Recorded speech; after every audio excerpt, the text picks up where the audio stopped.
We begin today's shiur from the second line from the top of Daf Tzadi Hey. Before we begin the shiur, let us glance at the side where we have a topic heading. Mokor, we're going to see a source, a Tanaic source. Di'ain ishtoi nifseles l'bayla, a woman who's married to her husband, she doesn't become disqualified or unfit to be with her husband al yedei shchivasoi im achoisa, even though the husband may have conducted intimacy with his wife's sister, which we call achois isha.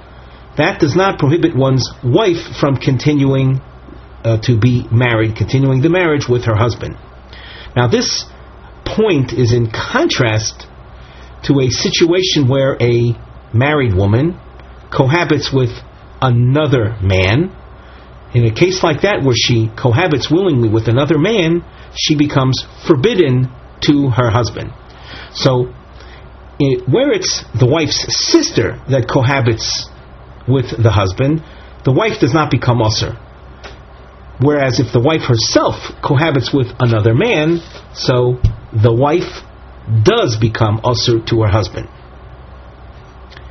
In the course of this Tanaic source, we're going to be exposed to what we've noted on the side, mikrim no safim, other cases, sheyesh ladun im ishto nifseles, where we have to evaluate, will the man's wife become forbidden to him? So we continue now with the Gemara itself, the second line from the top, uminolon delo asir. From where do we know that one's wife does not become prohibited simply because her husband had relations, had intimacy with her sister? Tisanya. Now we start a long Tanaic source. It opens with a word from the Torah, but the pasuk says v'shochavish oisa. This has to do with the pasuk itself is quoted from Bamidbar Hey, which is the parsha dealing with what we call soita. Soita is the wayward woman, the married woman who behaves immorally with another man. So the pasuk and the pasuk, of course, the parsha of Sota indicates that the woman, the married woman, becomes forbidden to her husband. So the pasuk says osa. Osa means her. It's a limitation word. Osa shchivasa osarta. Herself, her own immorality will cause her to be usher to her husband. Usher meaning forbidden to her husband. V'ein shchivas achoisa oisarta. As opposed to the shchiva is the intimacy conducted by her sister with the wife's husband. That is not osarta. That does not prohibit the wife. Sheyachol. Now, sheyachol means without the pasuk, I would have come to a conclusion to the contrary. In other words, without the pasuk, without this limitation expression, I would have come to the conclusion that if a man cohabits with his wife's sister, the wife does in fact become forbidden. Therefore, at the end of the day, I'm going to need the pasuk to tell me not so. So the source continues, v'halo dinhu. Din is an expression that can mean employing of logic. So that with logic, I would come to conclude that the wife does, in fact, become usher with the intimacy that her husband has with the sister. Uma b'mokim shebo al isur kal ne'esar ha'oiser. This is an expression that is going to go through several stages of analysis later on the page. You can skim ahead, you'll see diamonds that appear. Those represent attempts to explain this term, Isur Kal. So it would be beyond our scope right now to try to explain that expression. So the source says, mind you, in a case where a person has intimacy with a Isur Kal literally means a low level or a light level offense. Ne'esar ha'oiser, the one who originally was the prohibiting or restrictive factor, that individual itself, himself or herself, becomes usher. Mokoim shebo al Isur chomur, in a case where a person has intimacy with a severe offense, Eino din shenes haroser, all the more so, the original prohibiting or restrictive factor will herself become forbidden. Now, even without saying too much about these expressions, Isur Kal and Isur Chomor, we're going to have to assume for right now the Isur Chomor is a reference to Achois Isha, so that the result of this last phrase would be Mokum Shabal Isur Chomor, in a case where a man has intimacy with an Isur Chomor, with a severe offense, means one's wife's sister, Eino din, means all the more so, Sheneh Sar Ha'oser. The Oser, what prohibits one's sister-in-law to him? Of course, it's his wife. So the wife is the Oser. She is the prohibiting factor. So this phrase means, Eino din, all the more so that the prohibiting factor, namely one's wife, is Ne'esar, becomes prohibited. So with simple logic, we would come out with that as a result, that one's wife becomes usher if one cohabits with one's wife's sister. Therefore, I'm going to need this pasuk of Oisah to tell me not so. The wife remains muteris, allowed to her husband. Omar Rav Yehuda. You'll see in the course of this source, Rav Yehuda is underlined, and a few lines later, Rav Yossi is underlined. Rav Yehuda and Rav Yossi present their opinions with regard to a machlokas between Beis Shammai and Beis Hillel. In other words, under what circumstances do Beis Shammai and Beis Hillel conduct a controversy? Omar Rabbi Yehuda, Lo nechleku Beis Shammai u Beis Hillel bebo al chamoisoi shepoisel es ishto. We're going to see that, relatively speaking, Rabbi Yehuda is a more restrictive approach than Rabbi Yossi a few lines later. According to Rabbi Yehuda, there is no machlokas between Beis Shammai and Beis Hillel regarding a man that has intimacy with one's mother-in-law. If a man conducts intimacy with his mother-in-law, everyone will agree that one's wife becomes forbidden. Alma nechleku. So under what circumstances do Beis Shammai and Beis Hillel argue? According to Rabbi Yehuda, bevo al achois ishato, and with regard to one who has intimacy with one's wife's sister. She Beis Shammai omrim posel. Beis Shammai holds that a man who has relations with his sister-in-law, with one's wife's sister, that renders one's wife prohibited. Ubeis Hillel omrim loy posel. Relations with one's sister-in-law does not render one's wife prohibited. Omar Rabbi Yossi. Now, Rabbi Yossi, as we said before, you'll find is less restrictive. He says, Lo nechleku Beis Shammai u Beis Hillel. There is no argument between them, bebo al achois ishto, regarding one who has relations with one's wife's sister. Shaloi poisel es ishto. It does not render one's wife prohibited. Alma nechleku, when is there a controversy?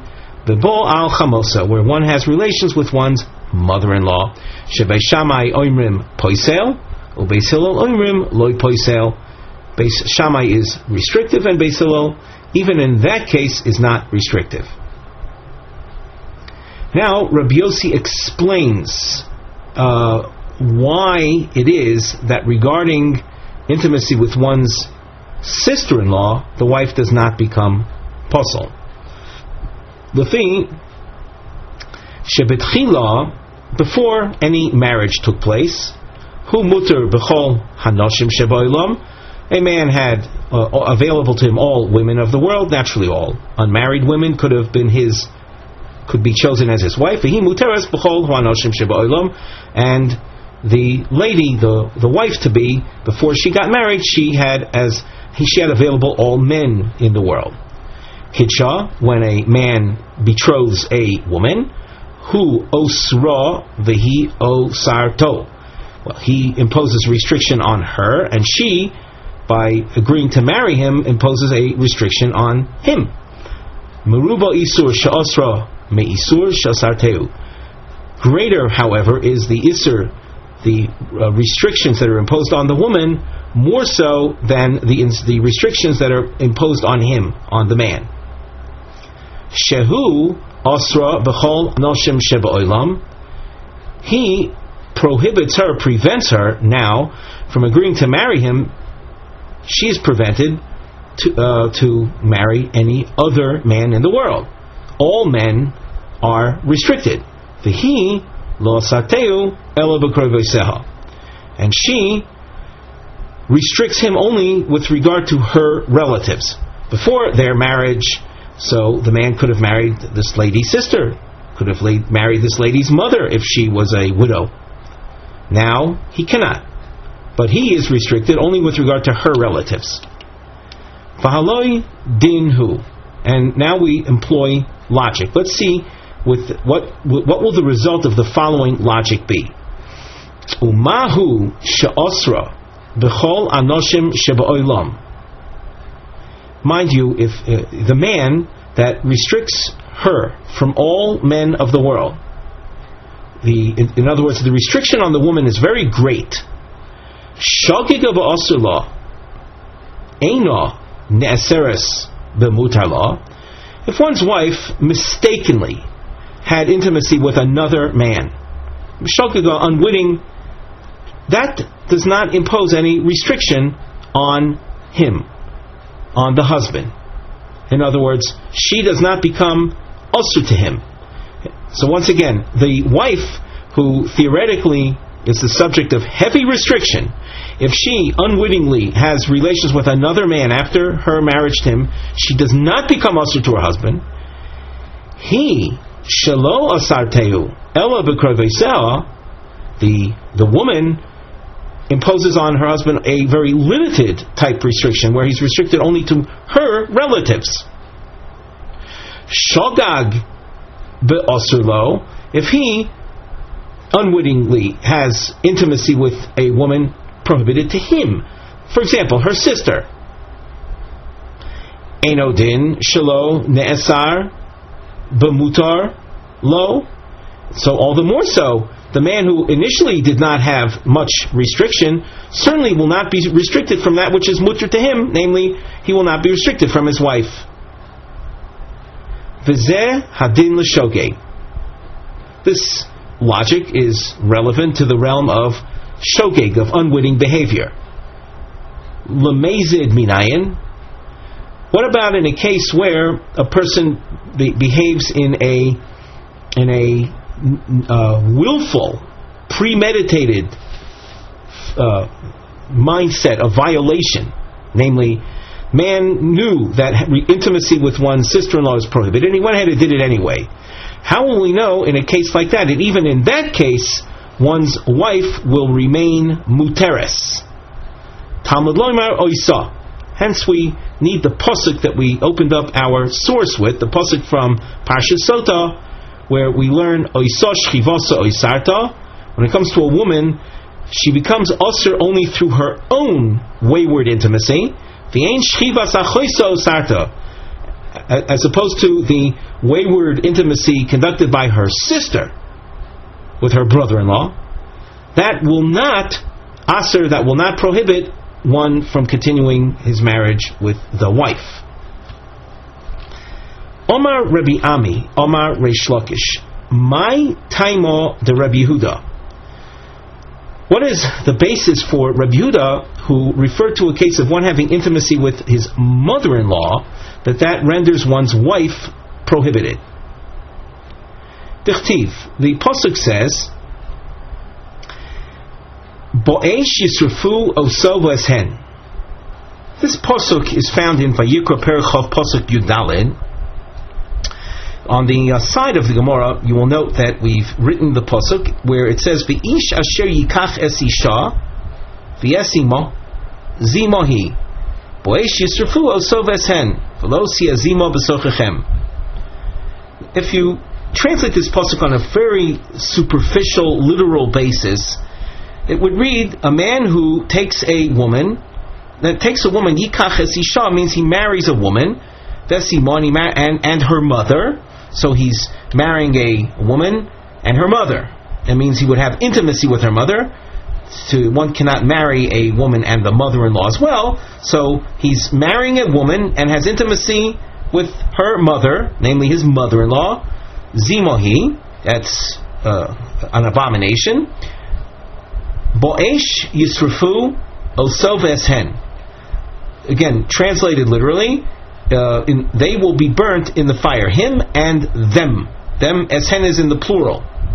Again, on a superficial basis. We've seen this pasuk before, where we presented an alternative drasha to the word eshen, but it means them in plural, female plural, second person, third person, them.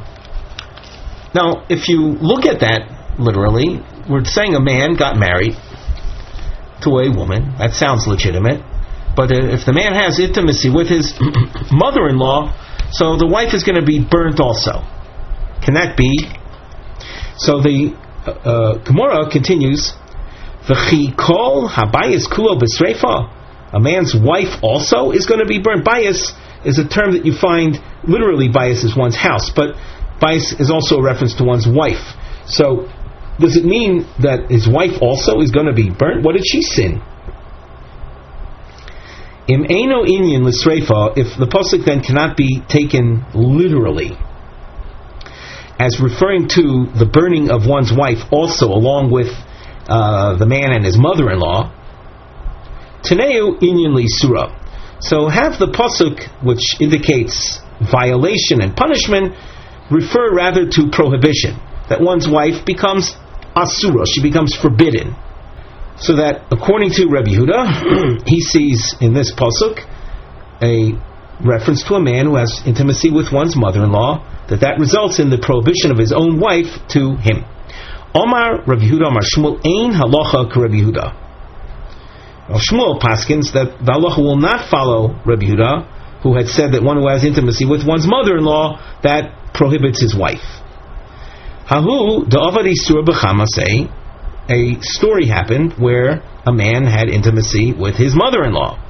Asyei Rav Yehuda brought the man into court, nagde, and lashed him. Omar lay, and he told the man, Ilav the Omar Shmuel ein halacha Rav Yehuda. If not for the fact that Shmuel said the halacha does not follow the Tana Rebbe Yehuda, asrisa aloch isura de alam. Your wife would become prohibited upon you forever. But as things are, your wife will not become prohibited, because we don't paskin like the Tana Rebbe Yehuda. As we go on in the Gemara, you can see diamonds that appear in a numbering scheme. On the side, we have the diamonds are featured. These are de'ois, lahasbir, opinions to explain. What was the Brisa referring to above when it referred to Isur Kal, when it made the Kal V'chomer that would have resulted in one's wife becoming usher through the intimacy the husband has with her sister. So in that section we saw a Kal V'chomer logic that used as its starting point something called Isur Kal. Translated literally means a low level or light level Isur. That's a very literal translation. You're going to be somewhat surprised when we get to the end of this sugya and discover what Isur Kal really is. So as you skim down, you can see we have 3 diamonds, and if you continue to the top of Amud Beis, you'll see Rava appears in a 4th diamond. As the sugya unfolds, you're going to notice triangles. The triangles that appear, they're inverted triangles, but they refer to dechios. In this particular case, they are deflections or rejections of whatever had been said till that point. A double underline is used throughout this section of Gemara, highlighting the expressions ilema and ella. These are shlavim, stages, lahasbir es hatzois, to explain the suggestions, befirush mahu isur kal. As we go on in the Gemara with the different diamonds, the different suggestions, we're going to try to understand what are the circumstances within each suggestion, and to highlight the beginning point of explanation at each stage, we use the double underline. Of course, the term ilema throughout the Shas is an expression that represents an explanation or a hesber or a suggestion of something that will not be accepted. It will inevitably be rejected. So now the Gemara. My Isur Kal. What was meant by that? And it should be pointed out that the Isur Kal was in contrast to the expression Isur Chomor referred to above, which we had taken to mean one's sister-in-law. She's the Isur Chomer. She's the severe offense. Omar Rav Chisda. What's Isur Kal? Machzir Grushaso Mishanises. A man who divorced his wife. Afterwards, she marries another man. He, in turn, divorces her. And the original husband takes back the wife. That is prohibited in Jewish law. In other words, once a woman is divorced, once she's sent away, as long as she hasn't married another man, the original fellow can take her back. And in fact, that's viewed as a righteous thing to do, to take back the woman one divorced. However, if she marries another man, he, the original husband, cannot take her back. That's prohibited. And that's called Machzir Grushaso Mishanises. So now we're going to analyze this and see how this fits into the scheme of things. The Brisa explained in the case of Machzir Isur Kal, the Brisa had said in the upper part of that framed section, we said one who has intimacy with Isur Kal ne'esar ha'oser. So what does that mean? The Gemara continues, Bo oleo hai. When the second man, the second husband, has marries her, literally has intimacy with her, but it's a reference to marriage. Osra olei dahai. That marriage to the second husband prohibits her now to the first husband. Bo oleho idach. In the event that the first husband in fact takes her back, he takes her back after the second husband divorces her. So when the second husband, which was a very fine, legitimate marriage, when he divorces her, she becomes the divorcee of that second man. When the first man takes her back, that's bo oleh idoch. When the first man takes her back, osra oleh dahai. That prohibits her to the second man, because at this point she becomes she is a machzir grushaso mishanises vis-a-vis the second man. And this is what we meant in the source when we said ne'esar ha'oser. The second man originally functioned as the oser, the prohibitor of this woman to her first husband. And now, when she has relations with the first husband, the second husband, who was the oser, becomes ne'esar. He becomes prohibited. Hence the expression ne'esar ha'oser. The second husband, who was the original oser, becomes prohibited, and that's what the source described. So now this is going to be a starting point for a kal v'chomer piece of logic. And in stating a kal v'chomer, you realize we're saying this is a lighter type offense versus the achos isha case, the wife's sister, which is considered a more severe type offense. And now the rejection. What we have to show is that Machzir Grushaso Mishanises, in fact, is not a lighter area of halacha.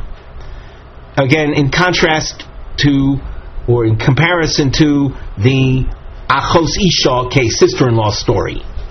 Ma lemachzir Grushaso Mishanises shekein nitma haguf. That's one point. Number two, v'isura isuroilam.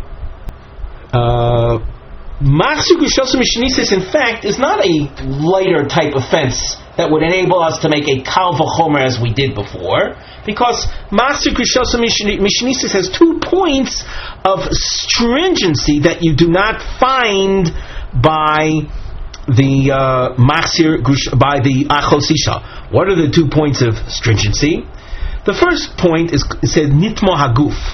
There you're dealing with the woman herself becomes profane, becomes violated. Nitmo haguf. The woman herself is rendered unfit through intimacy that she herself conducted.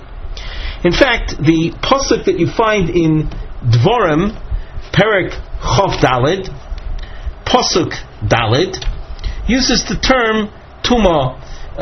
If you look at that pasuk, and we have that on the side of our Gemara, it says there, Lo yuchal bailo harishon asher shilcho lo shuv lekachto lioslo leisha. When a woman is divorced and marries a second man, the first husband cannot take her back to be unto him, the first husband, as a wife again. Acharei asher hu tamo ki toeva he lifnei Hashem. Taking her back would be an abomination after she was hu tamo. So for our purposes, that's a reference to the intimacy that the wife herself had conducted.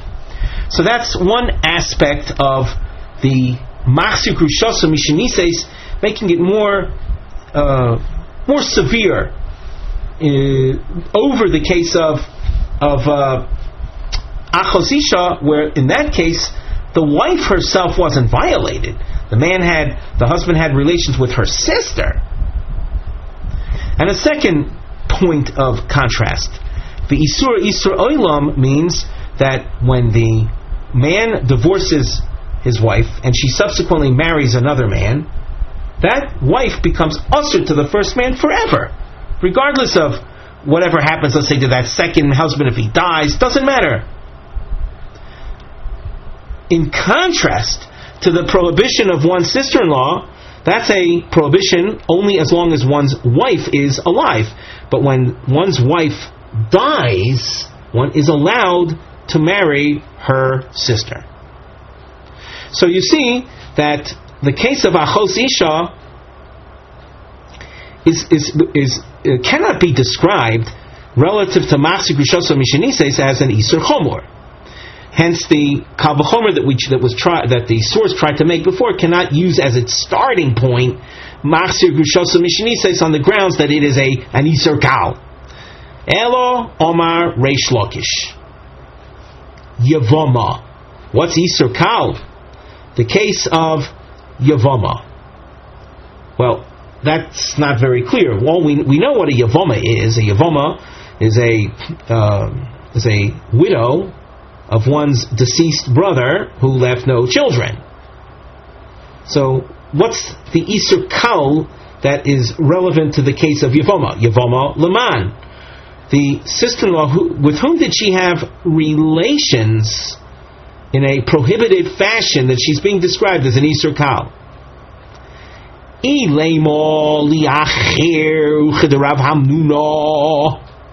If we're talking about one's sister-in-law while she was a widow, waiting for the brother-in-law to marry her, in the meantime, she went and had intimacy with some outsider.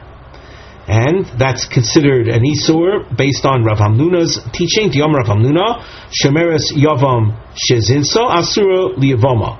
A Shomeres Yavam, a sister-in-law waiting for the levirate marriage that goes and has intimacy with some outsider, that, according to Rav Hamnuna, renders her prohibited to the surviving brother, to the brother-in-law that was supposed to do yibum. So if that's the case, and that is what's being described as isur kal, and we would refer to that, the term, if you recall, ne'esar ha'oser. The woman, the Yevamos, while she's waiting for the levirate marriage, so the Yavam, the surviving brother, he restricts her from marrying others. So he's called the Oser.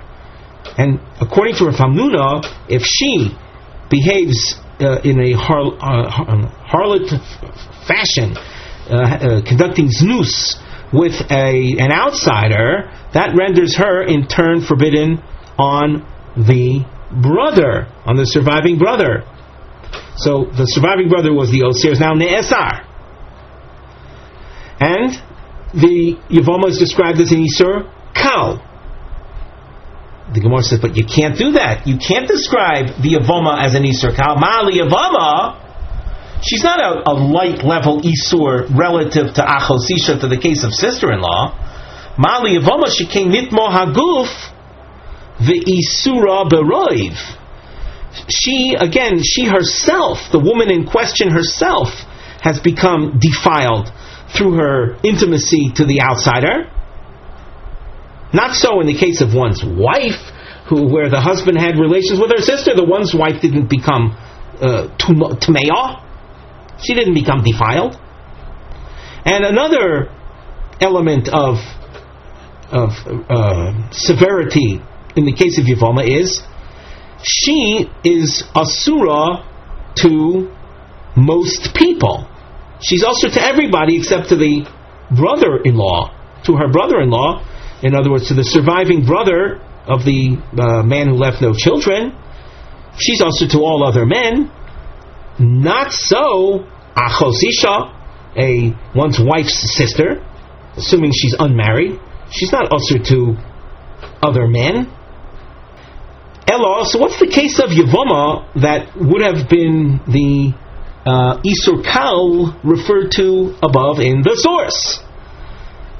Ella Yevama le'achin, a case of the sister-in-law, the widow, the Yevama, and the other brothers. So now we have to try to understand what's the case of a Yavam having relations with the Yevama, and there is an Isur, there's a prohibition as a result of something to do with the brothers, the other surviving brothers. Now the Gemara explains the case. Ovad, and again, what we're trying to do is we're trying to enable the source that said Isur Kal as a reference to Yevama, and we have to see how the expression Ne'esar ha'oser comes to light. Ne'esar ha'oser. So now, here we go. Ovad bo Maimer Hai. We'll say there's several. Ruvain, you have a bunch of brothers. You have Ruvain, Shimon, and Levi, and Yehuda. You have several brothers here. Ruvain died leaving no children, and Shimon does Maimer with the widow. Maimer is a situation where a Yavam gives money to the Yevama. This is a rabbinic idea. It's not something on a Torah level. But if Shimon gives her marriage money, Ostra Olei Dahai, that makes her forbidden now to Levi, one of the other surviving brothers. Bo Oleo Idach, if Levi has intimacy with the widow, Ostra Olei Dahai, that will prohibit her from having a marriage, from going ahead with a marriage with Shimon, the one who originally gave her Maimer. So the Shimon, the first of the surviving brothers that made her Osir to Levi, now becomes Osir. And that's the expression Ne'esar ha'oser. And Yevama is being described as an Isur Kal. The Gemara rejects this though. Mai Hirya Sheba Oleh Hasheni. Why do you have to restrict if that's the case, if it's a case where Shimon did Maimer, and now we want to see how Shimon becomes Asar, why do you have to limit your description to a case of where Levi had intimacy with her? Afilu Ovad Bo Nami Maimer. Even if Levi himself gave her money, that would Asar her on Shimon. So if you're explaining Isur Kal as Yevama and Yevama La'achin, and it's a case where to start the description off we have Shimon giving her Maimer money, why in the continuation of your explanation did you have to say that that the second brother Levi, that he had intimacy with her after Shimon did Maimer? even if Levi simply gave her money that would aser her on Shimon. The Gemara says, Holo Kashya. That is not an objection. Kirabon Gamliel, based on Rabbi Gamliel's approach. In other words, this Gemara is being taught along the lines of Rabbi Gamliel's opinion, that said, Ein Maimer Achar Maimer, that there is in fact no strength, no legal ramifications to the Maimer done by Levi after an earlier brother did Maimer. In this case, after Shimon had done Maimer, Levi's Maimer is of no significance. So that in order for Levi to aser her on Shimon, his giving money to her after Shimon gave her money would have no restrictive power. Therefore, if you want to describe Levi as asering her, the widow, on Shimon, the widow, the Yevamos, on Shimon, we'd have to talk about Levi's having had intimacy with her. So we aren't going to reject the Yevamos La'achin case based on that technicality. Why did you teach Sheba? Ella Afilu Nosan Lo Get Vafilu Cholatz Lo. The criticism of the case of Yevamos La'achin, where we focused our criticism on why did you have to teach Levi's having had intimacy with her, when, in fact, and this is the critique, when if Levi, let us say, had given the widow a get, the widow, the Yevamos, get, a divorce document, which has power on a rabbinic level, and Vafilu Cholatz law, or had Levi done chalitza with her, either one of these instruments would have prohibited her, the widow, to Shimon. So the description of Yevamos La'achin as was presented falls by the wayside on these technical terms. Elo Omar Rabbi Yochanan Soita. The case of Sota, we look at Rashi at the bottom line. Elo Sota, Sheniva La Boyel. The Sota is a woman who is married to her husband, and she has intimacy with the Boyel, with the paramour. Nesar Baila Ha'oisra Olav. The husband, who originally was the prohibiting factor, he now, the husband himself, becomes Osir, becomes prohibited. That's Ne'esar Ha'oser that we saw in the source. Now we continue in the Gemara with further clarification. Soito Leman. Who did she have relations with that we are calling her an Isur Kal, a light level offense, relative to the case of Achois Isha, to the man and his sister-in-law? Ilema Lebal, if it's a reference to her having had prohibited relations with her husband, we have to, just a word of introduction, we've seen this in the past. A woman who was warned against being with another man by her, she was warned by her husband. That's called kinui. And then there's evidence that she was in privacy. There's testimony that she was in privacy with that man. So that, if that takes place, the woman becomes osur to her husband. So the case here is as follows: Bo oleho baal, osra oleho de boel. After a man had warned his wife and she didn't heed the warning and went into privacy with the other man, then the husband, who was the original oser, if the husband, after becoming prohibited to the wife, he's prohibited until, of course, he brings her to the Beis Hamikdash and she drinks the special sota waters, without getting into all of those details. But until that point, the husband is usher to the wife.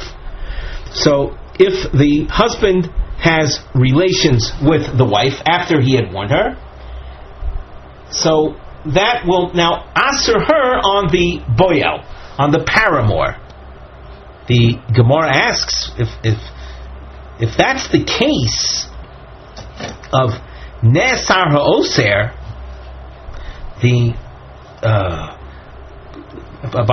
by the way, who was the oser to the husband? Well, the paramour was the oser to the husband. So now, with the husband having relations with the wife under these prohibited circumstances, that is supposedly a description of where the oser now becomes aser. So the Gemara asks, if those are the circumstances, my iria bo oleha, why do you have to describe that as a case of the husband having had relations with her? If you look in the Rashi, 3 lines from the bottom, my iria bo oleha, below bo oleha nami, even without the relations, the intimacy, mishah shenistera imoy ne'esra al baal v'al boel li'olam ad shetishte, even without any subsequent intimacy, from the point that the woman went into privacy with the paramour, from that point she becomes usher to the husband and to the paramour until she drinks. So, describing the Isur Kal as the case of Soita,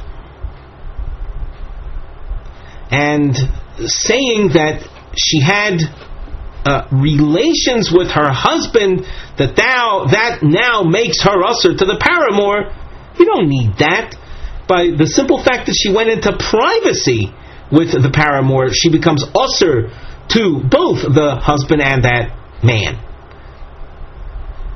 Hence the Gemara's objection when it says my iria bala, why speak about bala? Afilu nosan lo get, v'afilu omar ein ani mashke. Even if her husband gave her a divorce document, or he said, I am not bringing you to the Beis Hamikdash to drink the waters, she is usher to both. Elo soita la boel. Rashi, which we mistakenly read prematurely earlier, let's read it now again. The bottom line: Elo soita shenivala la boel ne'asar baila ha'oisra alav. Originally, the woman's husband, by the mere fact she was married to the husband, that prevents her from being with a paramour. So he was the husband was the oser. When the wife goes to the paramour, he's called the boel. By her having intimacy with the boel, that makes her usher to the husband, and that makes her usher in a definitive way to the husband, without any reference to the Beis Hamikdash and the drinking of the water procedure. That whole story with the drinking of the water is only in a case where there's an element of doubt, but where she had actual intimacy, witnessed intimacy with another man, so that intimacy makes her positively prohibited to her husband. So the husband, who originally was the oser, is now ne'esar. The Gemara asks, "Ha isur kalhu?" Do you realize what we just said? We're saying that a married woman that went off with another man, that's called the isur kal, a low-level offense. That's a low-level offense. Isur chamurhu, dahainu eishes ish. That's a severe offense. That's called adultery between a married woman with another man. We continue at the top of Omid Beis. Elo Omar Rava Eishes Ish. And here's the surprise of the day. You know what the Isur Kal is? That very case, the case of adultery. That's called Isur Kal. V'chein ki also Ravin Rabbi Yochanan. Likewise, when Ravin came, he said in the name of Rabbi Yochanan, Eishes Ish. Ve'amai kori lo Isur Kal. Why is this hideous crime, this major offense of adultery, why is it described as a light level aveira, light level sin? Answer: she'ein ha'oisra oiser kol yomov. The osra means the one who asers her. Who asers the woman, the married woman, from being with other men? Of course, it's her husband. It is so, however, that husband does not impose restriction upon her all throughout his own life. Very simply, if a man divorces his wife, so the man's still alive, that woman, as a divorcee, she can now marry someone else. However, as long as a man's wife is alive, the sister-in-law is forbidden. So that in respect, if you focus on this issue of Isur, present, the length or the longevity of the Isur with regard to the source of the prohibition, the case of Eishes Ish is a lower level issue, because the Eishes Ish, she can actually become muteres in the lifetime of the original source of prohibition, namely her husband, if he divorces her. Whereas in the case of Achos Isha, where the source of prohibition for regarding one's sister-in-law is one's own wife, as long as one's wife is alive, the sister-in-law can never be permitted. We continue in the Gemara. Tanya Nami Hochi. Now we have a Tanaic source that supports this analysis. Abuchonon Omar Mishum Rebbe Elazar Eishes Ish. The Isur Kal that we described in our previous brisa is in fact the case of a married woman. Uma b'mokoim habo al Isur Kal she'ein ha'oisra kol yomov. Mind you, in a case of the low-level Isur that we're now terming Eishes Ish. And why is it called low-level Isur? As we described before, here you see it in a Tanaic source, and that's why we're quoting this. The Osra, the husband, he's the one that imposed original Isur on her. He does not aser her, doesn't prohibit her all throughout his life, meaning in the case that he would divorce her, so she becomes muteres to other people. Ne'esar ha'oser, and yet if the married woman, while she's married, has intimacy with another man, so the husband becomes aser. So the source of Isur now himself becomes aser. Habo al Isur chamur, one who has intimacy with a more severe area of offense, namely Achos Isha, one's sister-in-law. Sheha oisra kol yamav, one's own wife prohibits the sister all throughout her lifetime. Eino din shenei sara osra, all the more so because of this increased level of severity, all the more so one's wife should become prohibited to her husband because of the intimacy that he has with her sister. So that's logic. Talmud lomar oisa. The pasuk comes and contradicts that logic and says oisa shivaso sarta. When it comes to one's wife becoming prohibited to her husband, it's only through her own wayward behavior, where she has intimacy with some other man. The ein shchivas achoisa osarta, as opposed to the intimacy conducted by her sister, that will not aser her, the woman, the wife herself. And that's all encapsulated in the limitation expression osa. She alone, she herself, her own wayward behavior, the wife's own wayward behavior creates the Isur upon her to her husband, not her sister's wayward behavior. And we quote now from the Mishnah, from Sadi Dalet Amud Beis, Rabbi Yosi Omer, and we saw when we learned the Mishnah a rather vague or cryptic teaching of Rabbi Yossi. And when we learned the Mishnah, we said that it will be dealt with by the Gemara, and so we've arrived at that point. The full comment of Rabbi Yossi, you can either look back in the Mishnah or you glance at the side where we've written that quote, where Rabbi Yossi said, "Kol shepoisel al yedei acherim, poisel al yedei atzmo, v'chol she'ein poisel al yedei acherim, eino poisel al yedei atzmoi." Let's first note our nosei mivneh heading on the side of the Gemara. Triangles will appear. Nisyonos leva'er divrei Rabbi Yossi. These are attempts to explain Rabbi Yossi's comment, Yomar b'masnisin, that he said in the Mishnah, Kol shepoisel al yedei achirim, poisel al yedei atzmoi, v'chol she'ein poisel al yedei achirim, eino poisel al yedei atzmoi. Now the Gemara. My ko'omar, Rabbi Yossi. What is Rabbi Yossi's intention?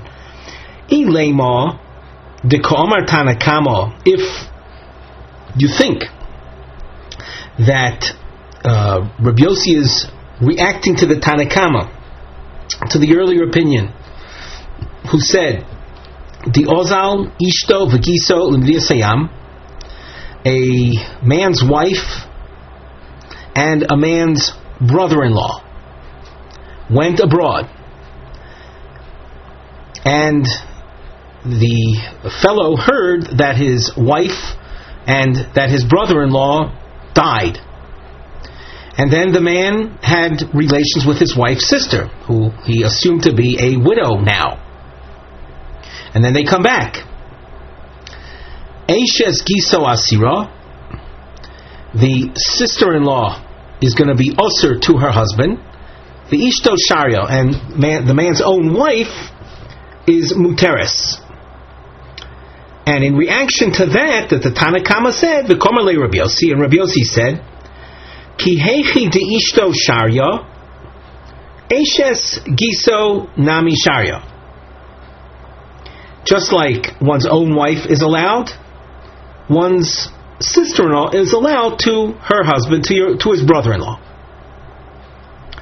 Well, if that is what Rabbi Yossi was trying to say, in other words, Rabbi Yossi was trying to be, we'll say, more lenient than the Tanakama. Not only is one's own wife allowed, as the Tanakama agreed, but Rabbi Yossi goes further and says one's sister-in-law is allowed to her husband. If that be the case, then the language is not accurate. First, the Gemara quotes what Rabbi Yossi actually said, and then what he should have said. Kol she'ein poisel al yedei achirim, ein poisel al yedei atzmoi. That's an actual quote. However, it should have read, Kol she'ein poisel al yedei atzmoi. Anyone who doesn't experience a prohibition regarding himself, eino posel al yedei achirim, mi boyale, doesn't cause Isur prohibition to others. That's what it should have said. If Rabbi Yossi, we're going to repeat ourselves, if Rabbi Yossi had said, just like one's wife is muteres to him, that would be incorporated in the phrase, Kol she'ein posel al yedei atzmoi. Here the emphasis on atzmo. Just like one's own wife is allowed, eino posel al yedei achirim. He doesn't cause any prohibition regarding others. In other words, the fact that this husband had relations with his sister-in-law does not impose an Isser on his brother-in-law. That's mi boyale. That's what it should have said. That's what Rabbi Yossi should have said. Well, he didn't say that. Therefore, V'ela. So what's Rabbi Yossi's point to the Tanakama? Rather, Ki heichi di eshes giso asira. Maybe, and what Rabbi Yossi is trying to do is to try to be more restrictive than the Tanakama. Just like one's brother-in-law's wife is usher to him, ishto nami asira, so the fellow's own wife will be usher. Maybe that's what Rabbi Yossi is trying to do. If you let's look together at the Rashi that we'll see at the upper part of the page, the fourth line from the top. Ishto nami asura hoyo v'hanu hani nisuim leposla al baila. since the marriage between the fellow and his sister-in-law were effective in rendering the sister-in-law also to her husband, ahanu nami lios chashuva ki ishto v'le'asor es achosa olov mishum achosisho midrabanan. That, let's go over that again. Just since the marriage between the fellow and his sister-in-law was considered a marriage enough to aser the sister-in-law on her husband, so that sister-in-law then turns out to be viewed as the fellow's own wife, and his real wife is now his wife's sister, of course midrabanan. So that one, and as a result of this, one's own wife would become asura to him. So maybe that is what Rabbi Yossi is trying to say. So the Gemara goes on to say, "Ha tenach kol shepoisel." That explanation will explain that part of Rabbi Yossi's phrase, which read, and we have this, of course, on the side of the Gemara. You can see kol shepoisel al yedei acherim, poisel al yedei atzmo. So we have effectively explained the first part of Rabbi Yossi's statement, that any situation where the man's intimacy causes prohibition on others, that causes prohibition then on himself. What about the continuation of Rabbi Yossi's phrase? We continue in the Gemara. Kol she'eno posel mai avidite. What does Rabbi Yossi mean when he refers to those situations that don't cause prohibition to others, don't cause prohibition to yourself? The Gemara continues, and here we have Rav Ami, and this takes a number of lines to develop, hence we used a long marking. Omer Rabbi Ami, a reisha. So we first glance at Rashi. Rashi says, Omer Rabbi Ami, Hai kol she'eno posel, a reisha koi. The second part of Rabbi Yossi's phrase, of his statement, is a throwback to the earlier part of the Mishnah.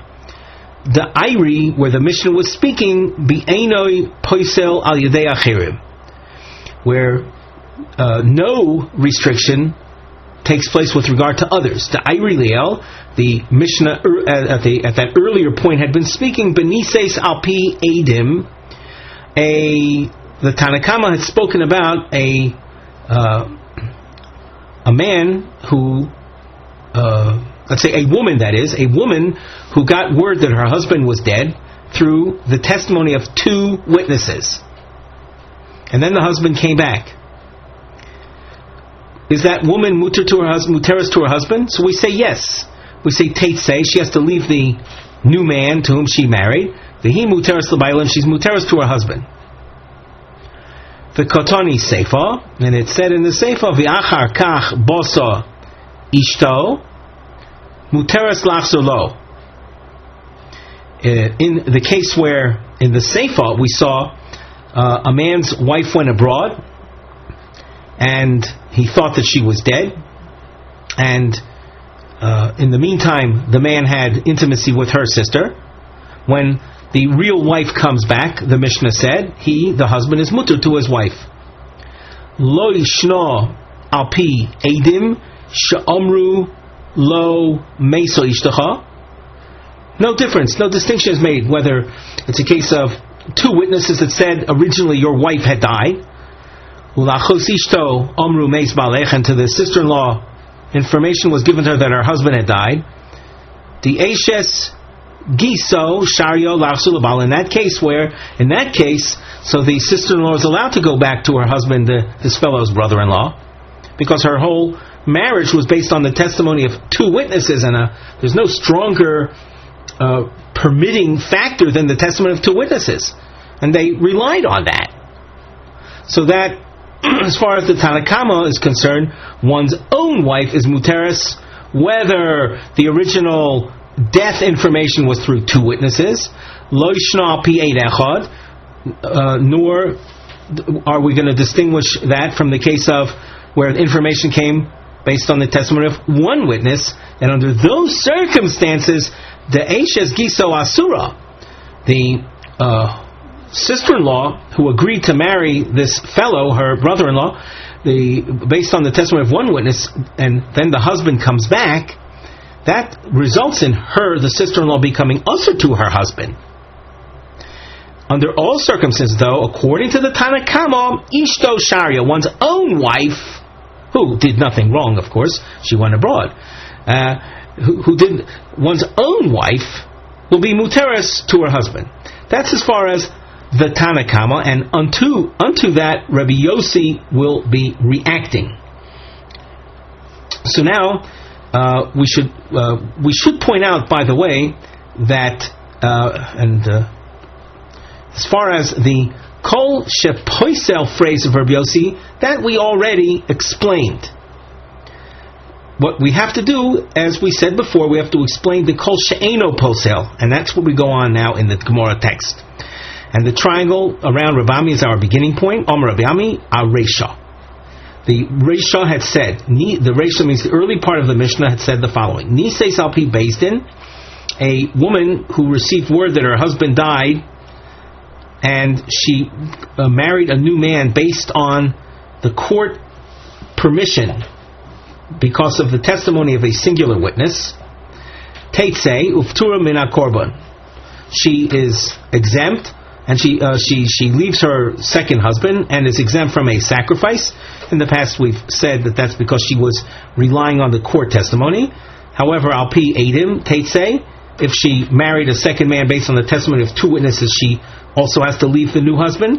V'chayeves bekorban, and she has to bring a sacrifice. There, she wasn't relying on a court ruling, and therefore she doesn't have the exemption of one who is reliant on court rulings. Yafe koichei shel bezdin shepotra min hakorban. We see that there's an added strength that a court ruling has in order to exempt a person from bringing a sin offering.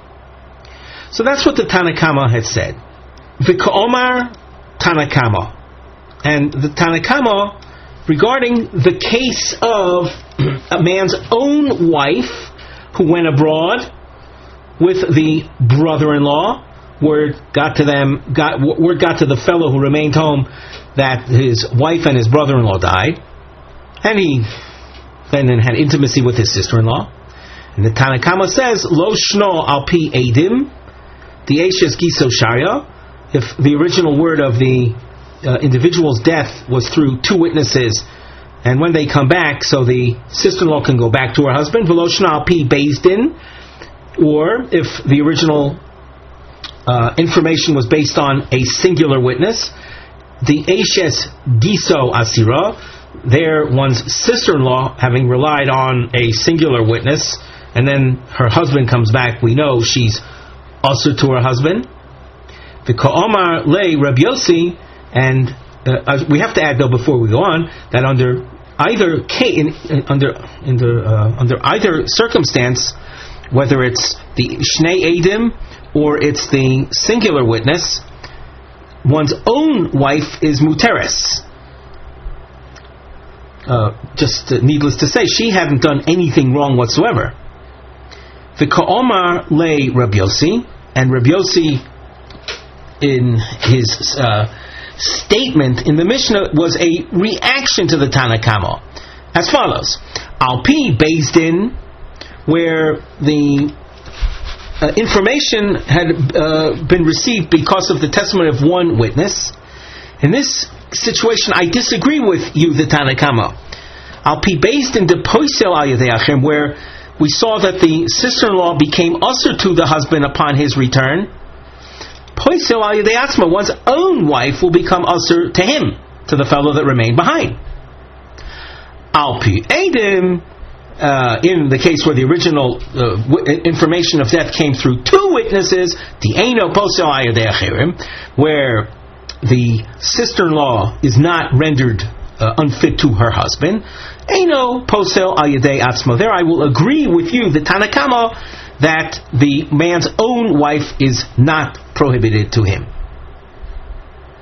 So what we've done in the last section of Gemara is, in addition to explaining Reb Yossi's opening statement of Kol shepoisel al yedei achir poisel al yedei atzmo, And that we saw in the second triangle on the page. Then we saw Reb Ami explain what Reb Yossi meant in his second part, in his second clause of Kol she ein posel al yedei acher eino posel al yedei atzmo, where no iser comes about to others, and that was the case where the sister-in-law heard that her husband had died because of two witnesses. Then eino posel al yedei atzmo. Then when the brother-in-law comes back and the fellow's own wife comes back alive, we say there, just like the sister-in-law is muteres to go back to her husband, his own wife is allowed to be with her husband. We continue. Rabbi Yitzchak Nafcha Omar Le'olam Aseifa. And here we glance at Rashi. The Rashi we're looking at is in the middle of the narrow lines. Le'olam Aseifa Kedinokat the Ozil Sidro de Masnisen. The second phrase of Reb Yossi, namely Kol She'ein Posel al yedei acher eino posel al yedei atzmo, is not a throwback to information early in the Mishnah, but it's simply a continuation in the structure and flow of the Mishnah. Benises be'ed echad. The focus is on information, the original information that came through the testimony of a singular witness. Umay poisel v'ein poisel ika.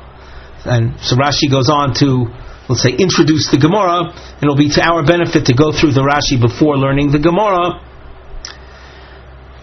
What is behind Rabbi Yossi's statement? If the focus of Rabbi Yossi is on the issue of Nises Be'ed Echad, what is meant by Rabbi Yossi's statements?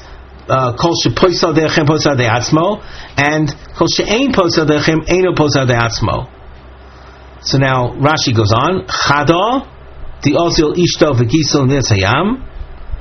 One is a case where one's wife. Now, wife in this context is in contrast to one's betrothed. Wife is a woman with whom one consummated their marriage. Not only did he offer her money, kiddushin, but they also achieved nisuin, a full-fledged marriage with a consummated intimate marriage. That's one scenario. And v'chada, and the other clause of Rabbi Yossi refers to the ozil arusoso v'giso l'nesayam, where a fellow's betrothed went with the fellow's brother-in-law overseas, went abroad. So the two phrases, the two clauses of Rabbi Yossi relate to those two circumstances. And information of death in both cases is a function of the testimony of a singular witness. Now, what we do is we continue in the Gemara. Rabbi Yitzchak Nafcha Le'olam Aseifa Ha the Azli Arusaso V'Giso Ha the Azli Ishto V'Giso. One clause of Rabbi Yossi is a reference to a man's betrothed going away with his brother-in-law. Another case of one's full-fledged wife going away with one's brother-in-law. Information came back to the fellow through a singular witness that they had died, and then of course later they themselves come back. The Kalmar Tanakama. First we present the Tanakama, and then how Rabbi Yossi reacts. The Tanakama says, Lo yishno ishto v'giso, v'lo shno arusaso v'giso. No distinction between one's full-fledged wife and brother-in-law versus one's betrothed and brother-in-law. Eishes giso asira v'ishto sharia. The Eishes giso, that's in effect one's wife's sister, the wife of what the Gemara calls the wife of his brother-in-law. She is usher to her husband. Her agreement to marry the fellow, the fellow that stayed behind, her brother-in-law, that was based on the testimony of one witness, and we know that a married woman who marries someone else based on the testimony of one witness, when the original husband comes back, she is usher to her husband. So, Eishes Gisu Asir, she's usher to her husband. V'ishto Shar, but one's own wife, she didn't do anything wrong. She had no intimacy with others. She is allowed. The Ka'omar Le Rabbi Yossi. Rabbi Yossi reacted to the Tanakama. Ishto V'gisoi. In the case of one's consummated marriage, wife and brother-in-law, the leko lemeimar teno hava le benisuin. There, in the eyes of the public, there could be no misconstruing of things. If people see a man who was fully married to a particular woman, and they see that man then cohabiting with her sister, they're not going to start conjuring up a story that the original marriage was based on some type of condition that was never met, and hence he would be allowed to marry her sister, because we're dealing with nisuin. People do not make conditions regarding the consummation of marriages. Hence, it's very clear in the eyes of the public that what had taken place was all based on a mistake. And when the original wife comes back, she goes to her husband, and as we said, there's no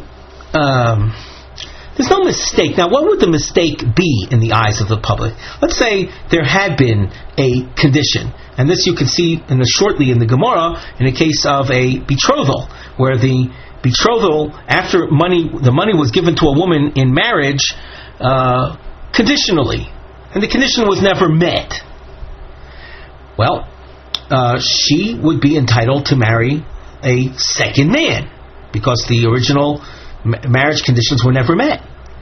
If they see that woman returning to the original fellow, people will think that people in the eyes of the public,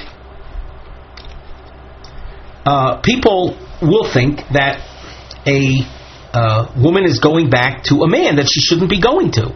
We'll see this again shortly as we go through the Gemara. But what we want to emphasize right now is that in the case of Ishto V'giso, where there's no misconstruing in the eyes of the public, we say as follows: there's no basis for people thinking there was some type of condition. The Eino posel al yadei acher. The sister-in-law will not become rendered unfit to her husband. So Eino posel al yadei atzmo. His own wife does not become usher to him. However, arusasai v'gisai, in the case of a man's betrothed and brother-in-law going away, Di'ika lemeimar teno hava lebekadushin, where there is room for thinking that the original kiddushin was based on a tanai, something conditional, and as a result of that, upoisel al yadei achirim, af poisel al yadei atzmo. Now this is a case in point where we need the Rashi to fill in all of the details. And let's go right to the Rashi.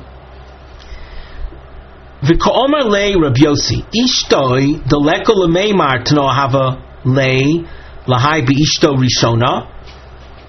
V'kuli almo, as we said before, when you're dealing with a man who had a fully consummated marriage with his wife, people aren't going to think that was done based on some type of condition that eventually wasn't met.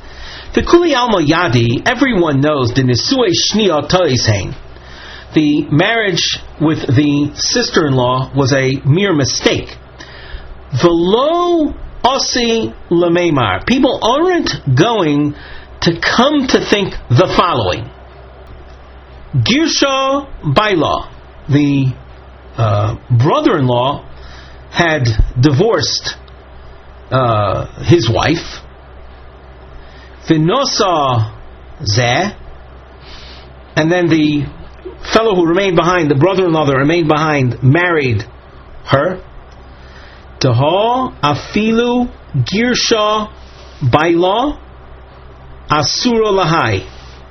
Because when you're dealing with a consummated marriage, even if the brother-in-law had divorced this man's wife's sister, this lady, the wife's sister, is prohibited to the man that remained behind. Umeida yadi, and people understand, people know, desadi atinu, that it was the witnesses that confused him. Namely, when the man that remained behind took his wife's sister, it was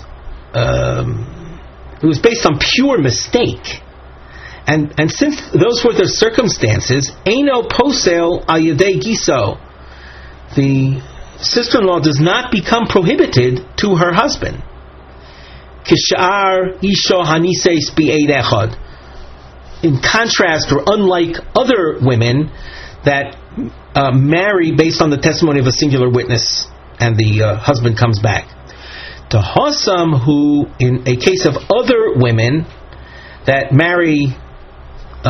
remarry based on the testimony of one witness, there we people, and why we say she cannot go back to her original husband is because people will misconstrue things.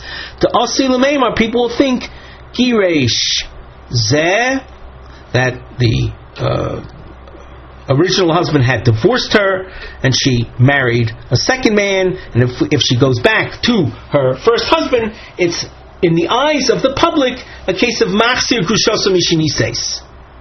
The Machsir, this is what we just explained, and if the husband does take her back, Amri, people will think Zeh Machsir Kushosa Minanisuin. But in the case of the sister-in-law situation, that is not something people are going to think.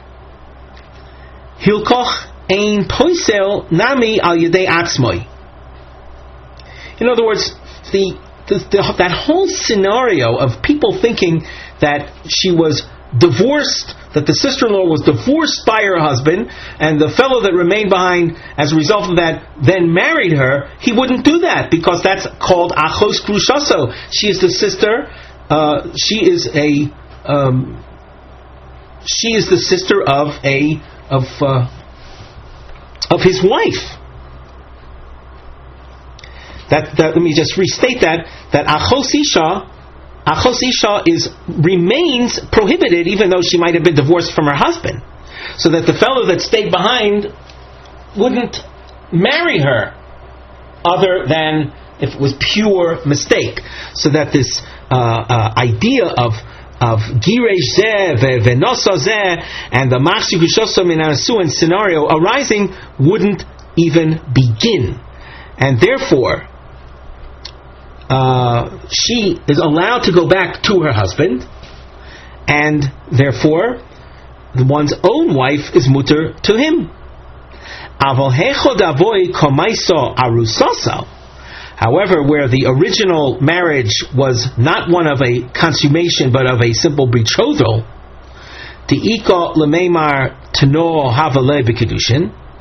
there you can say that there was simply a marriage based on condition, and the condition was not met. Savri inshi, people will think that the marriage with the wife's sister, in fact, was a full-fledged marriage.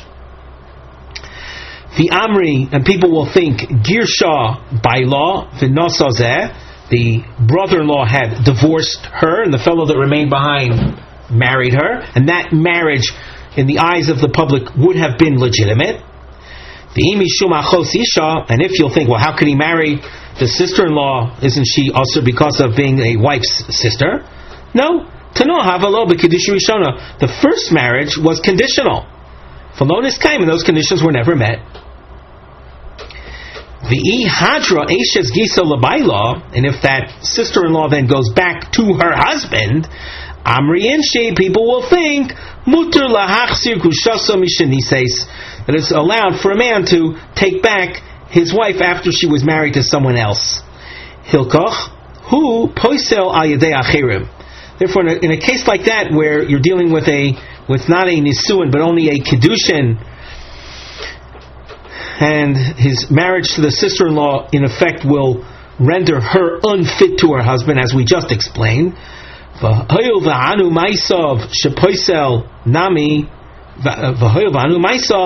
since his marriage to the sister-in-law was effective in asering her on her husband, poisel nami al yedei atzmo, it has the effect of asering his own wife on himself, and therefore he cannot take back the arusa. That is Rabbi Yossi's point of view. That's his point of distinction. According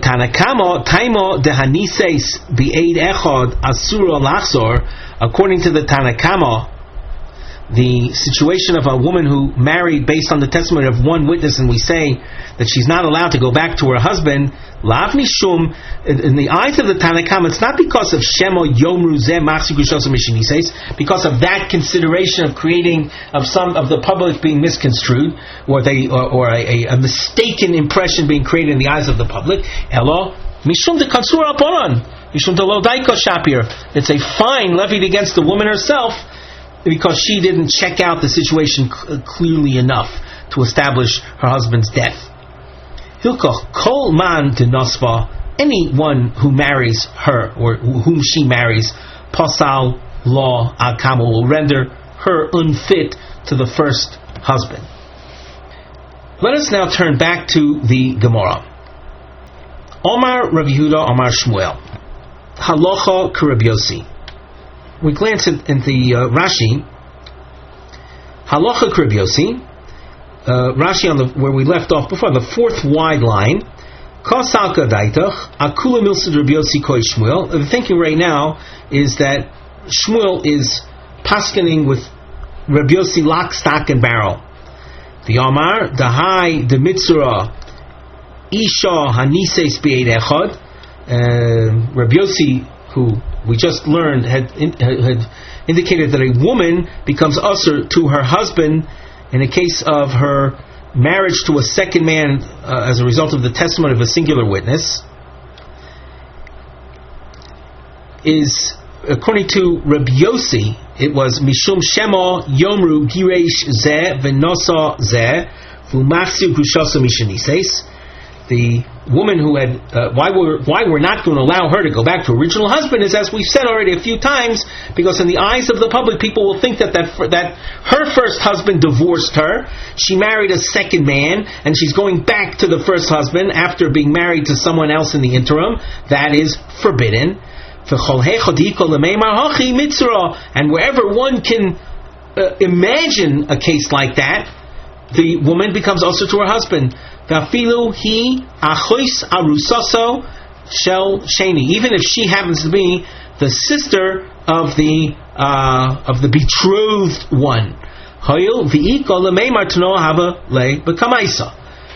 Because of that possibility of constructing a story like that the original marriage between the fellow that remained behind and his wife was conditional, that enables this whole scenario to unfold, where the brother-in-law divorced the sister-in-law, and if the sister-in-law goes back to him after having been married to the brother-in-law that remained behind, people will get this feeling of Shema Yomru Girejev V'nosozev Hu Machzik Ushos Mishinises.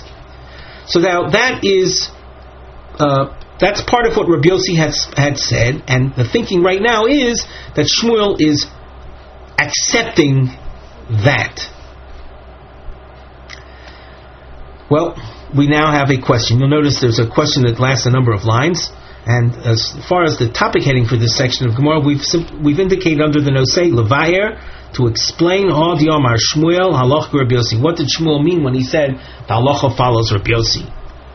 So Maskif law Rav Yosef. Omi Omar Shmuel Hachi. Does Shmuel say really like that? Voy Itmar Yevamos. Now we're going to have a cryptic phrase, cryptic line of Gemara, and Rav Huna on the next line will explain this.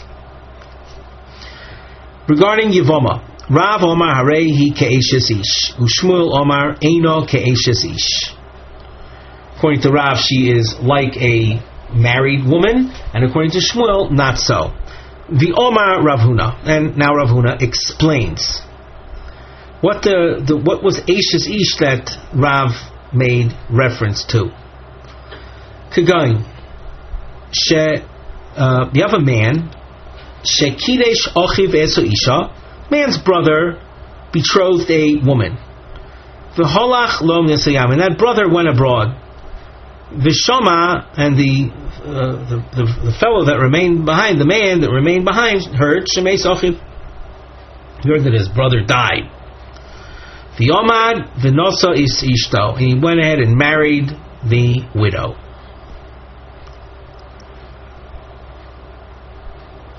And then, of course, they come back. The Rav Omar Harei hi ki eshes ish the asura layavam. She is like an eshes ish, a regular case of a married woman that had znus, and she's also to the yavam. Ushmuel Omar eino ke'eshes ish v'shar yolei. She's not viewed as an eshes ish, and she is muteres. Now, this is a little bit vague itself, so we take a look at Rashi, who explains. V'omar Rav Huna. We're looking at Rashi. Let's look at them together. The sixth wide line. Rav Huna, my eshes ish to koma Rav. Rav said that a Yevamos was like eshes ish. Kigon shekidesh ochiv isha, and we already explained the case of a man whose brother betrothed a woman, and he went abroad, and the man heard that his brother died, and he went and married the widow. Shilmole nosa rishon. If the first man had not married her, travayu modu, everyone would agree, de muteres lachzor lo. The leka lemeimar machzir grushasa hu. Do al kol yoidim shetoz hoisa. Sheim girsha lo hoisa nises leochiv. If a man's brother had consummated a marriage, then everyone would agree, that is, Rav and Shmuel would agree, that she can go back to her original husband because of the lack of foundation for people thinking that he had divorced her and the brother had then married her, and then he is and that the original marriage had been conditional, because once you're dealing with nisuin, a consummated marriage, and that scenario of an original marriage being conditional falls away. And since it was a given marriage, it was a complete marriage, the brother that remained behind would never have married his sister-in-law. That would have been a violation known as grushas ochiv. However, the Rashi goes on, avol kidesh, if the original marriage between the brother-in-law and his wife had been simply a level of kiddushin, meaning a betrothal, in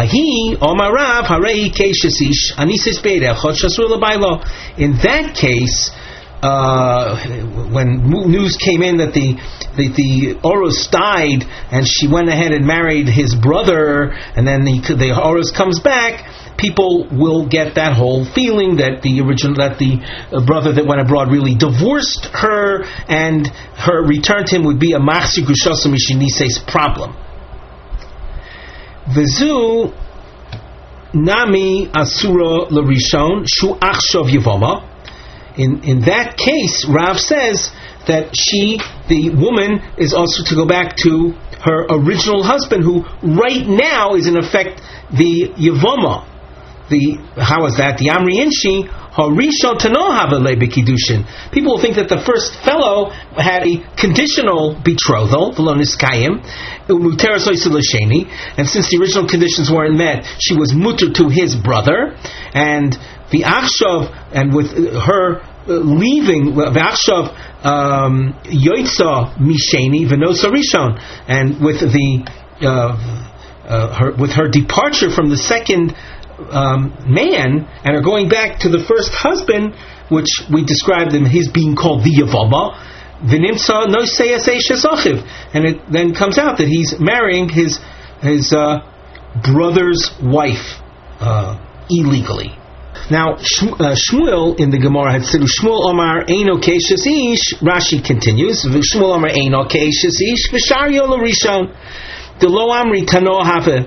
In that scenario where there was a kiddushin, and the husband had gone away, she married his brother, and then the original fellow comes back. People, she's allowed to go back to the first husband. People are not going to say that the first marriage was conditional, enabling the brother that remained behind to then marry her on the grounds that the conditions were never met. People don't think like that. The milsa de lo shchicha hi. It's unusual for marriages to be based on conditions. Elo yadi de tosu latinu sadi. People know that it was one big mistake, a mistake created by witnesses. Almo l'Shmuel, you see, according to Shmuel, lo maski inshi tanoadatayu. People do not think in those terms. V'gabi arusoso v'giso. Therefore, in the case of a man's arusa and his brother-in-law having gone abroad, and the man then marrying her sister, Amai Omar Shmuel Halacha Rabbi Yossi. Why would Shmuel have paskined like Rabbi Yossi, the mitzvah Eishes Giso Legiso, that prohibits the sister-in-law from going back to her brother-in-law? That whole prohibition that was reported by Rabbi Yossi was based on this whole construction of people thinking that that original marriage was conditional. But you see that Shmuel doesn't think in those terms. So how can Shmuel say that the halacha is like Rabbi Yossi? Now we go back to the Gemara. Omar le Abaye. Now note that this is a response. We have to deal with the following once again. On the one hand, Shmuel paskined like Rabbi Yossi. On the other hand, we see that Shmuel, in the case of a man that was Mekadesh, where his brother had Mekadesh a woman, and he went abroad, and that whole story that we saw, Shmuel says she is allowed to go back to her first husband. That is not like Rabbi Yossi's psak, because Shmuel's allowing her to go back to the first husband is based on the idea that people don't factor in conditional marriages, and Rabbi Yossi had paskined what he paskined before in the case of the Arusasa V'Giso, based on assuming that there was a conditional marriage. So Abaye answers. Now we have to take note again that we said a long answer, and the diamonds that you see here are, they in effect are responses to trying to understand what did Shmuel mean when he said Halacha Rav Yossi. So Amalei Abai Umimai Dechiyomar Shmuel Halacha Rav Yossi Ad Rav Yitzchok Nafcha Ka'omar.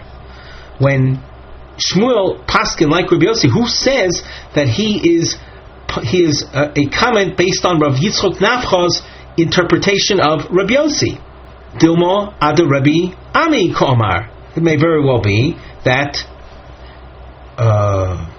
Shmuel's paskening like Rabbi Yossi was the way Rabbi Ami had presented Rabbi Yossi, and in that presentation there was no issue of factoring in conditional marriages. V'inami ad Rabbi Yitzchok Nafcha, and even if you say that Shmuel was accepting Rabbi Yitzchok Nafcha's interpretation of Rabbi Yossi, Mimai de a posel, v'dilmo a eno posel. Maybe all that Shmuel was paskening like was Rabbi Yitzchok Nafcha's presentation of Rabbi Yossi, the comment that Rabbi Yossi had made, Kol she'ein posel de'achem eno posel de'atzmo. And without rehashing the entire Gemara, you simply have to look back at Rabbi Yitzchok Nafcha, and you see Rabbi Yitzchok Nafcha's presentation of Ishto v'giso, and that's the circumstance under which Rabbi Yossi said, Eino posel de'acher, Eino posel de'atzmo. And of course, with that, you are again reissuing the matter of conditions, but since it was Ishto v'giso, there was no condition built in, as we explained earlier, because that was a nisuin. Ishto is a full-fledged marriage, and people don't make conditions with regard to nisuin. So that it's legitimate for Shmuel to paskin like Rabbi Yossi, but that's with respect to Rabbi Yossi's comment of Kol she'ein posel de'achem, eino posel al de'atzmo. But with regard to the other part of Rabbi Yossi of Kol she'posel de'achem, which factored in a marriage based on condition, Shmuel himself doesn't hold by that, because Shmuel's approach to matters is people don't take into consideration conditional marriages. The Gemara continues at the top of Tzadi Vav Omer Aleph, Inami, another approach to understanding Shmuel, Mimai De'isa L'Rav Huna. Let's not forget that Rav Huna is the one that originally came in to explain the circumstances behind the comments of Rav and Shmuel, who is to say that we accept that. If you will recall, we have a little arrow to help you in recalling. Rav Huna had appeared 5 lines from the bottom of Tzadi Heyomit Beis, and this had come on the heels of the line just before where Shmuel had mentioned something about Yevamos, Rav saying she's like Eishes Ish, and Shmuel saying she's not like Eishes Ish. And then the issue of the machlokas between Rav and Shmuel was then based on Rav Huna's presentation of the case. And then that led us into the whole explanation of conditional marriages and people thinking what they think, etc. and so forth. That whole approach was because Rav Huna set up the machlokas Rav and Shmuel the way he did, and then that created the seeming contradiction in the piskei halacha of Shmuel. So here the Gemara is saying, who says that we have to accept Rav Huna's presentation of the machlokas Rav and Shmuel? Dilmo lesel Rav Huna klal. Maybe we don't hold by Rav Huna's presentation at all. And as far as Rav and Shmuel are concerned, the Rav Hamnuna kol miflagi. And when Rav and Shmuel had an argument concerning Yevamos, it has to do with Rav Hamnuna's din. What's Rav Hamnuna's din? The Rav Hamnuna shemeres yavam shizinsa asur liyevama. A woman who is awaiting a levirate marriage, and in the interim she conducts harlotry with someone else, Rav Hamnuna says she is forbidden from that point on of marrying her husband's surviving brother. The Rav Omar Harehi Ke'eshes Ishu Mifsalo Biznus.